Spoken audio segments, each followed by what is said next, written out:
Tous les matins, Fatima vient dans ce camp pour aider sa mère. Celle-ci y vit depuis 5 ans après avoir été accusée de sorcellerie. Fatima, qui n'utilise que son prénom, raconte que sa mère vient du nord du Ghana, où les croyances traditionnelles sont profondément enracinées. Elle ne peut pas y retourner car il est difficile de se débarrasser des accusations de sorcellerie.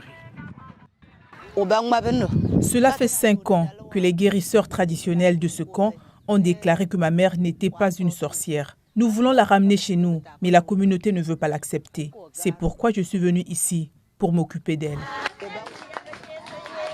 Plus de 500 personnes accusées de sorcellerie vivent dans ce camp. Près de 67% sont des veuves et celles-ci sont exposées à la violence selon le rapport 2022 de Songtaba, une organisation de défense des droits de l'homme. En 2020, une femme de 90 ans accusée de sorcellerie a été battue à mort à Kafaba, dans la région des Savanes, au Ghana. Pour Geneviève Partington d'Amnesty International, de telles attaques sont inacceptables. Les gens pensent que lorsqu'on accuse quelqu'un d'être un sorcier, ils peuvent le lyncher, le battre et le soumettre à toutes sortes de violations des droits de l'homme. Et ce n'est pas juste. En juillet, le Parlement ghanéen a adopté un projet de loi criminalisant l'accusation de sorcellerie, mais ce projet attend toujours la signature du président Nana Akufo-Addo.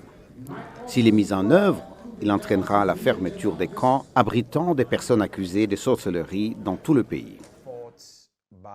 Francis Xavier Sossou est le parlementaire ayant proposé la mesure.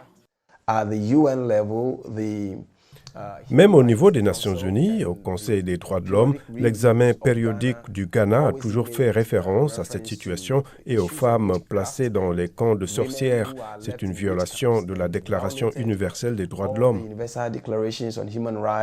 Les groupes de défense des droits de l'homme ont salué les efforts du Parlement ghanéen.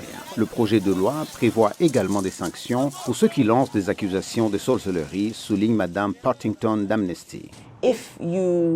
Désormais, si vous maltraitez physiquement ou émotionnellement une personne ou si vous l'accusez de sorcellerie, vous serez passible d'une peine de prison pouvant aller jusqu'à 5 ans. Je pense que c'est quelque chose de très important.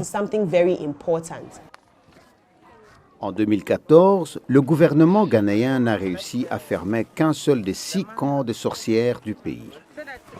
Les analystes espèrent que l'adoption du projet de loi de la fermeture des 5 camps restants mettront fin à l'exil et aux souffrances des centaines de femmes accusées de sorcellerie.